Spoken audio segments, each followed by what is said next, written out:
Let's talk about agencies. Let's talk about you and me. We're talking about agents today.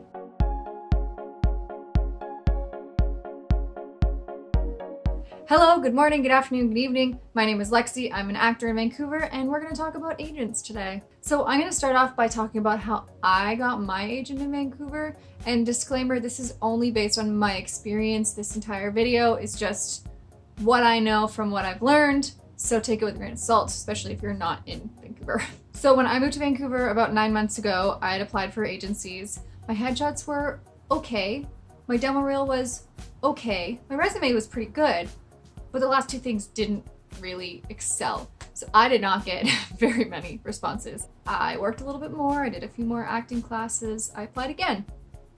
Again, not many responses. And then finally, I really crushed my demo reel. I spent a lot of time on it, and then I got really professional done headshots.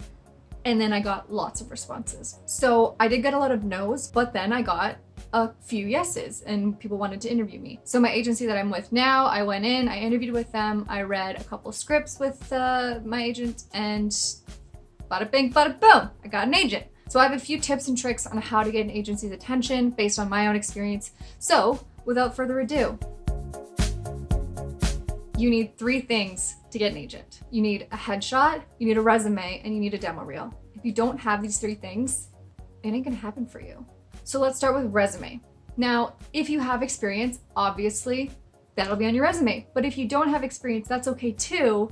What you need to do is put on your training and your special skills. If you don't have training, why are you trying to get an agent? If you don't have experience, that's fine, but you need training in order to get an agent. And if you don't train,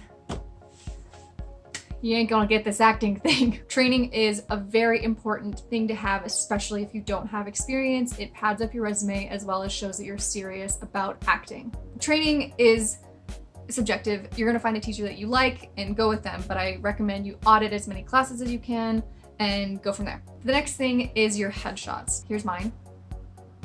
There's a few things you need in your headshot. You need your headshot to be portrait mode. You need good lighting, and you need it to look like you. The worst thing you could do is have a headshot that's overly edited or super old, because if you walk into the room and they see you and they see your headshot and things aren't adding up, it ain't gonna work out for anybody. If you can afford it, please invest in some professional headshots.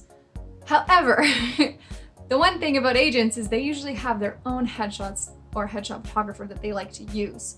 So in that case, don't blow all your money on your first headshots. Spend the money on a good headshot, get your agent, and then you're gonna have to probably take another set of headshots again after to suit what they want. So for example, I spent a lot of money on getting 3 headshots, which I don't regret, but I still needed to do a couple updates after I got my agent to improve whatever the look he was going for. And number 3, your demo reel. If you don't have a demo reel, it's gonna be really hard for you.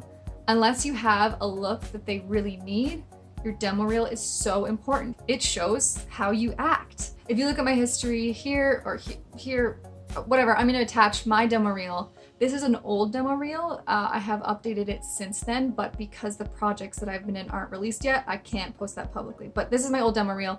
Check it out for an example. Demo reels should be under 3 minutes, and they really have to be your best stuff. If you're using clips from a film that you were in, the other character's face is not as important. Even if you're editing your demo reel together and it doesn't make logical sense, or it doesn't make any sense in context, context doesn't matter. Acting matters. That's what your demo reel is about, is your strongest pieces of acting. So the more your face is on screen, the better. Choosing an agent. I'm gonna start this off by saying, if you are meeting with an agent and they ask you for money, run. They are not gonna be reputable. No agency should charge you money. How an agency works is they work for you. They're representing you. They make their money if you book work. So if you booked a commercial, you made $1,000, they're gonna take 15% of that, and that's how they make money off their actors. Any agency that asks for you to pay upfront, I would be weary. So agencies in BC have to have a license in order to work. So I have left a link below that shows all of the agencies that are legit in BC, as well as a link below to Vancouver Actors Guide, which demonstrates a few agencies that they recommend. It's not an extensive list, but it can give you an idea, and if you start seeing the same agent kind of over and over again in different circles, then you know that they're probably legit. Now, for the number one tip that I used, that I figured out when I was finding my agency. Are you ready? IMDb Pro is the number one tool to finding an agent, and here's why. IMDb Pro is a monthly subscription to IMDb. It makes you able to customize your page, add photos, stuff like that, which you should be doing as an actor. Under every single agent on IMDb Pro, you can see each individual agent within that agency and who their client list is. The reason this is important is because as actors, our looks are a large part of how we book work. And if you go to an agent and you see 15 other people that look exactly like you, they're probably not going to be interested in you. There are definitely types that people have. Mine, white, young, girl, there's a lot of me. When I was looking for my agent, I made sure that every single agent that I applied to did not have an extensive list of me's. Research your agency, make sure they're legit through the links below, and then go on their IMDb and see if you stand out in that crowd of people. And then once you've narrowed it down and looked at those options, you can start sending in submissions. So every agency submission is pretty similar, but I would highly recommend, once you've picked the agencies you want to apply to, go to their submission page and follow that to a T. Some agents want you to have a cover letter, some want you to send a video directly to them. Either way, there's going to be specific instructions and you need to follow those, or else they will just wipe it away. The thing with agents is, if they're working and they're busy, they're probably getting close to 100 emails a day from casting, from production, from call sheets for their actors. So if they don't respond, don't take it to heart, because sometimes you just get lost in the emails. Unless you get a definitive no, try again in a couple months, especially if you have new material. As an actor, you should always be working on your craft, so make sure you're really keeping your training polished, your resume is the best it can be, and you're working as much as possible on networking, on auditioning, everything that comes with being an actor. If you build it, they will come. If you build your resume. If you build your resume, they will come. Keep applying and keep improving, and one day you will land yourself an agent. I promise.